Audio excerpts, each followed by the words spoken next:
बिस्मिल्लाहिर्रहमानिर्रहीम। अस्सलाम वालेकुम डियर फ्रेंड्स, उम्मीद है आप खैरियत से होंगे। आज इस वीडियो में हम बात करेंगे एक न्यू आउटब्रेक के बारे में जो कि 2022 में स्टार्ट हुई है। उससे पहले भी इनके केसेस थे लेकिन ज़्यादा वर्ल्ड वाइड नहीं थे, जो कि जिसका नाम है monkey pox outbreak. This is novel management treatment methods. I am doctor Abdul Malik, PhD pharmacology, assistant professor college of pharmacy, university of Sargodha. Please subscribe my channel for more videos.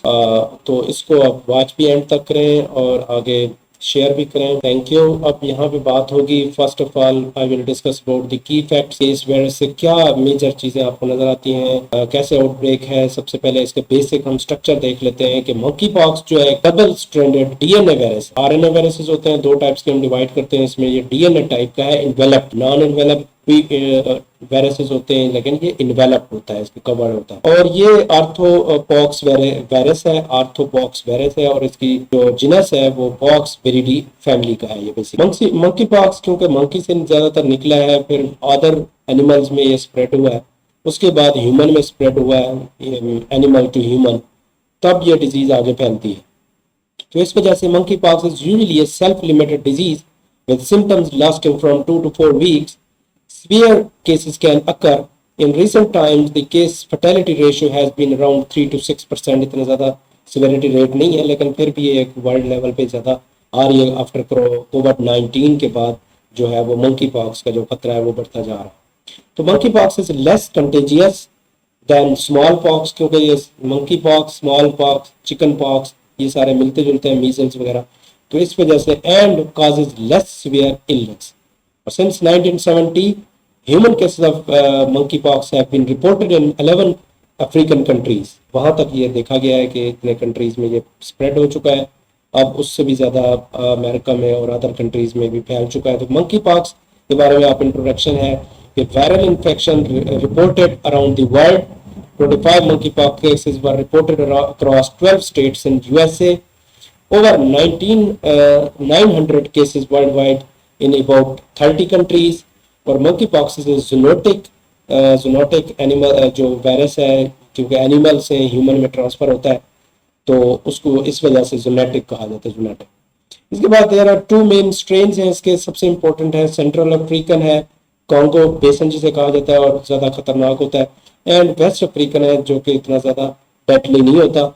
इनमें जो नेचुरल होस्ट है इनके मंकी पॉक्स के, उनमें से रोप और tree squirrels हैं, ये गुलेरिया जो है इनके साथ ही स्प्रेड हो सकते हैं। और रैट्स हैं, गैम्बियन पाउच्ड रैट हैं, टॉर्माइट्स हैं, non human primates and other species इसमें हो सकती हैं। Now we go towards the structure of this virus. जो हमारे पास मंकी पॉक्स का वायरस है उसका क्या स्ट्रक्चर है। बेसिकली यू कैन सी के सरफेस टिब्यूल्स हैं इसके बाहर पे सरफेस पे, outer membrane, intracellular extracellular virion है इसमें, और इसके बाद आउटर इन्वेलप है, इन्वेलप्ड वायरस है, मैंने पहले बताया था आपको। लेटरल बॉडीज हैं, ये दो लेटरल बॉडीज हैं, और प्लेसैड लेयर है, इसको प्लेसैड लेयर कहते हैं। इसके बाद कोर न्यूक्लियो प्रोटीन होता है, क्योंकि न्यूक्लियस भी होता है, डबल स्ट्रैंडेड डीएनए होता है इसमें। इसके बाद कोर फाइब्रिल्स हैं और मेम्ब्रेन्स हैं ये। इसके बाद अगर आप माइक्रोस्कोप में देखें, पीसीआर में देखें तो उसकी शक्ल ये नजर आएगी। तो इसको टेस्ट भी पीसीआर के थ्रू भी किया जा सकता है और भी मेथड्स अवेलेबल हैं ये। इसके बाद जो बाहर स्किन के ऊपर जो है ना मुख्तलिफ दाने नजर आते हैं, वो बाहर से ये नजर आते हैं। लिम्फ नोड्स के ऊपर, मुख्तलिफ एक्सट्रीमिटीज के ऊपर ज़्यादा नजर आते हैं, फेस के ऊपर ज़्यादा नजर आते हैं। तो बाकी जो एरिया है बॉडी का उसमें कम नजर आता है। इसमें ज़्यादातर जो अफेक्टेड है वो चिल्ड्रन ज़्यादा अफेक्ट होते हैं बनस्बत अडल्ट जो होते हैं लोग होते हैं।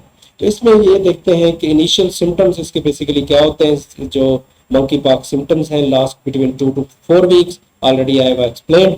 तो मंकी पॉक्स इंक्लूड फीवर है सबसे ज़्यादा इंपॉर्टेंट। इसमें सबसे पहले फीवर नजर आता है, यहाँ पे भी दिखाया गया है।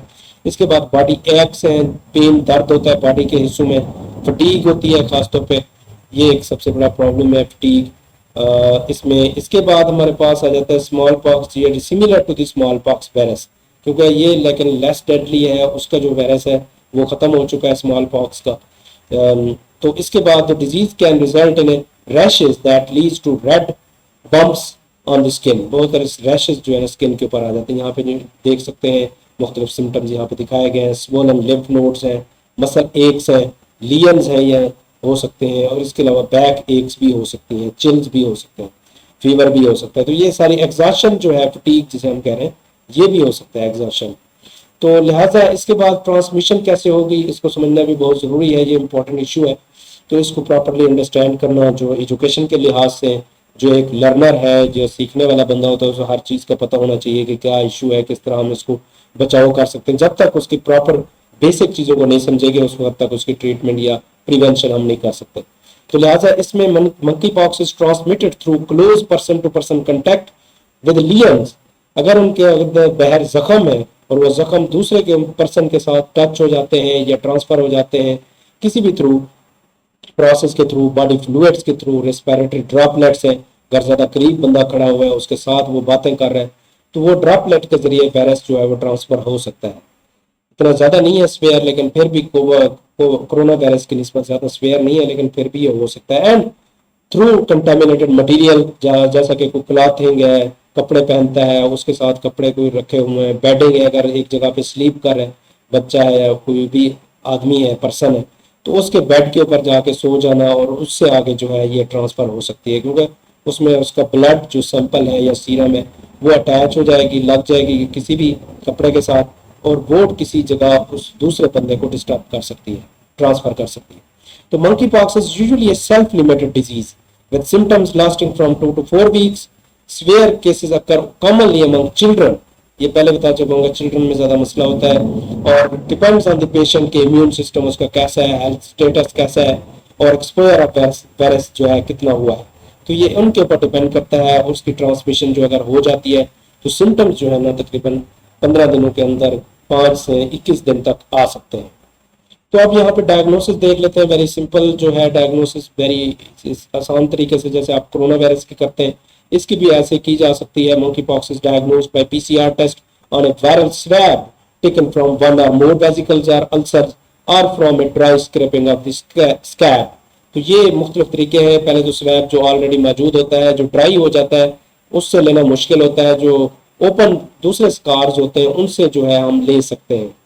तो लिहाजा वहां से अगर फ्रेश है तो वहां से सैंपल लेके आगे फॉरवर्ड किया जाता है, भेजा जाता है, और उसको मीडिया प्रोवाइड करके पीसीआर के थ्रू हम टेस्ट कर सकते हैं। Swabs should be sent in viral transport media, तो ये स्वैब हम भेज सकते हैं। इसके बाद जो है जैसे कि हम वायरस का करते थे, नेजल स्वैब थे, इसका ये वाला स्वैब लेंगे।